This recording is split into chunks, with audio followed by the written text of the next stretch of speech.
proposition and logical operation. Ta-da! First, what is logic? Logic is the study of formal reasoning that can be used in a lot different areas. Mathematics. It is used to prove theorems for computer sciences. It can be used for artificial So we'll intelligence. start with propositions. Propositions are statements that are either true or false. There is an example. There are infinite numbers of crimes. So this is the true The Declaration proposition. of Independence was signed on July 14, 1812. So this is a proposition that is actually false, but is still a proposition. These are non-examples. What time is it? This is a question rather than example. Have a nice day.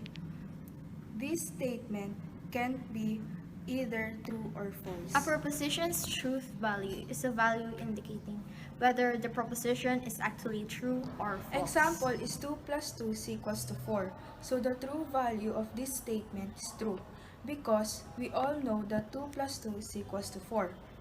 Here are also some of the examples. Monday will be cloudy, so the true value is unknown, but it is still a proposition because it could be true or false. Compound proposition. So first, some notation. Propositional variable like P, Q, and R are used to denote arbitrary A propositions. compound proposition is created by connecting an individual proposition with a logical Logical operation. operations combine propositions using a particular rule. So we're gonna actually going to look at some of these individual rules. A truth in a table minute. shows the truth value of compound propositions for every possible combination of truth value for the variables contained in the compound Every row in propositions. the truth table shows a particular truth value for each variable, along with the compound proposition's corresponding truth value. In a truth table, T represents true and F represents false. So, our first logical operation is the conscious conjunction operation.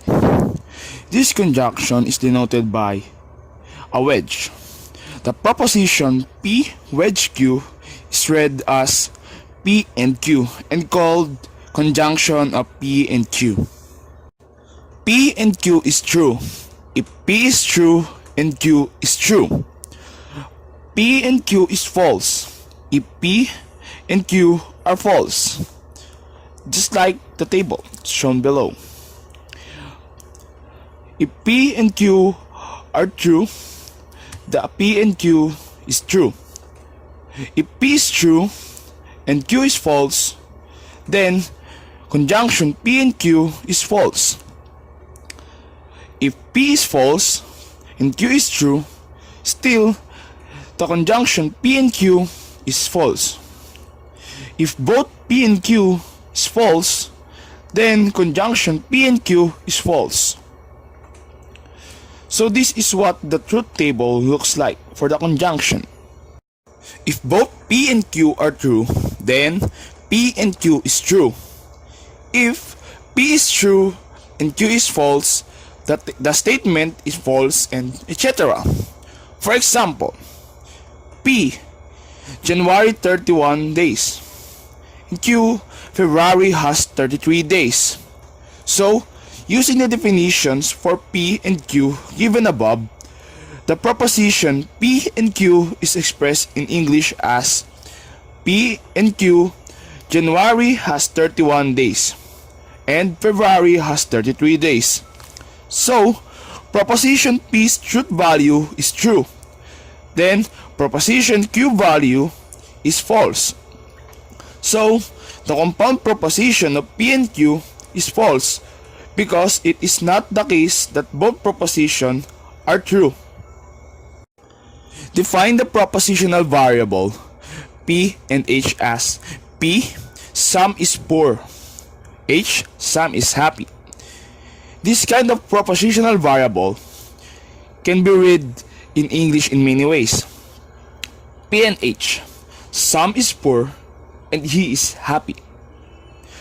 Second, despite the fact that PH can be also used in English way of reading the propositional variable.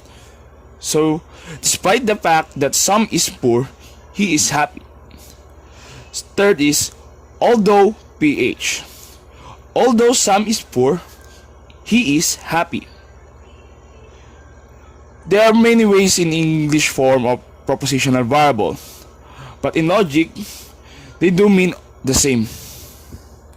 Our next operation is disjunction operation. Disjunction operation is denoted by V. The proposition P V Q is read as P or Q and called as disjunction of P and Q. P or Q is true if one of them of P or Q is true. Just as explained in the table, if there's only one T in either P or Q, then the disjunction is true. It's like P, Q is both true, so the disjunction P or Q is true.